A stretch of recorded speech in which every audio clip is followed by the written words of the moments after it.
drink too much and drank just the right amount. Party. That was a fun fucking party, dude. Check it out. Shout out to Grunt Style. Thanks, brothers. And then things got a little interesting. Hold on, straight up. Motherfucker, you ain't on it? You're not on it? Schwell, you're not on it? Come on. Why don't you have some fucking shroom tech, Schwell?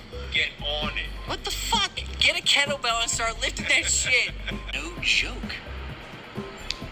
Hey man, how's it going tonight? Everything good? Right on. Word. Word. Ross said word. Word. Ross just busted out a word. Dude, that's my word. Word. How far up that I boat can get all the way. get? Pull this. All the way. Pull this.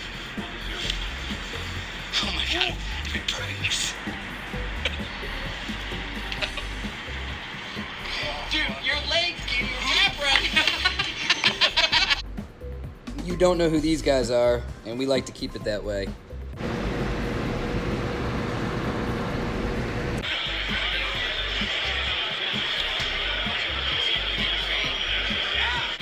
Figure me out. Hard, man. I got you.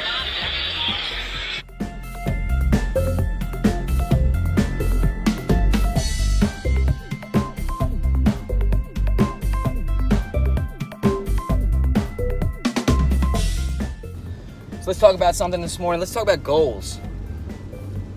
Going to SHOT, I had a set of goals literally written down. And what's crazy is the number one goal was not achieved. I didn't get to meet somebody that I really wanted to. However, colleagues did, so I know the connection's there and I know it will happen. But the rest of the goals were more philosophical than actual a meeting, and I was able to bang those out as needed. Get certain things done, present certain concepts to certain people. But let's talk about the unexpected and the surprise part of SHOT. And again, the surprise part of business. If you're not in the game, things can't happen. It's that simple. If you're not at SHOT Show, you're not gonna run into whoever. You're not gonna meet whoever for the first time. You're not gonna shake hands with people that you met a year ago that now have been watching you and paid attention and now want to work with you. It's not gonna happen. That's all. That goes back kind of my luck concept. You know, luck is a combination of grind and opportunity in my mind. The guys that got lucky, they at least went and bought the ticket. The guys that got lucky and scored the deal, they were swinging every day and you didn't see it. The guys that got lucky and got the hot girl, well, they just got lucky. The other thing I wanted to talk about from SHOT concept-wise was the concept of high receive and what that does and the toll that that takes on your mind and your body. The concept's pretty simple. Using it, the analogy of SHOT again, you're in Vegas, you're either staying off-site or you're staying on-site, and when you hit the place that there's people, you're either on high receive or you're not.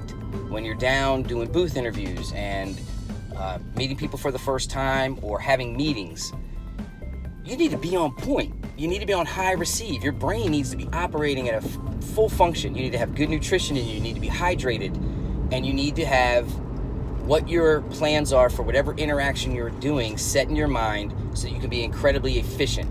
You don't want to waste people's time. They're all there. They need to meet and do and sell as much as possible. You're a part of the interaction of their day, but you're not the entire focus. So back to where your head needs to be, that is a drain. If you go on high receive all day and you meet everyone you can and you're always got a head up, and if you see someone, you interact with them, and instead of, again, just head down, plowing to the next appointment, you're actually paying attention to the world around you, it's a drain on the body. And that's why on day 3 and day 4, you watch these people at the booth that have been standing there for 3-4 days. Just every time someone comes up, they gotta go instantly turn that switch on and be on high receive with a smile and a handshake and good information, because that's what they're there to do. So just recognize it is really all I'm saying. If you're aware of it versus just plowing and running, it makes it a lot easier. You make sure you get your decent amount of sleep. You make sure you get your hydration and your food. Overall, SHOT was awesome. I got to work in a totally different level of production. I did 2 videos with 2 of our sponsors, Tactical RX and Amtac Suppressors. again, they've been suppressing us for, they've been helping us for so long that it's kind of a given that I'm going to go and do an actual booth review with them and make sure I got the information about what's new out to the world. Shout out to Lansing Tactical, not with a booth, but there in spirit, and there with a bunch of supporters, and of course they had at least one rifle out there. I see big things for them this year, really big things for Lansing. Speaking of big things, I mean, to say that the Funker Tactical family, the guys behind the scenes that you don't see, plus the guys in front of camera, meetings, dinners, getting everything kind of focused and set for this next year, nothing but positive stuff. Really looking forward to it. Got to hang out with Todd Fossey and Sal Mascoli for the first time, 2 new dudes on the team, and man, that was a lot of fun. Daniel Shaw and his wife are there, always great to see and work with them. And then again, guys like BJ and Richard and Andrew and all these people behind the scenes. It was really awesome. And of course, I spent some good time with Paulo, the originator, the creator of Funker Tactical, the mind behind the whole thing. And what's awesome is, I firmly believe when you combine what I bring to the table on the business side with what Paulo brings to the table on the creative side, the team behind the scenes, and the team that's coming, Funker Tactical is going to be awesome.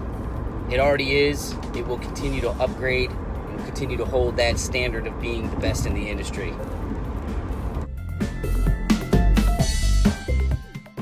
So the last thing I wanted to share with you is the meetings that I had with the one, the only Instructor Zero. What I can tell you, people that are watching TAC 365, it's all happening. It's going to be awesome. We've got a lot of really cool stuff in the works, but long story short, I'm going to be working with him this year in a new position within Team Zero. So stay tuned for that. Lots of details, lots of information coming. A little bit of planning first, but once we get it all down on the table and outlined of how we're going to do it, you know how we do it. We plan it, we create the steps that are necessary, we wake up and we achieve those steps. To-do list by to-do list.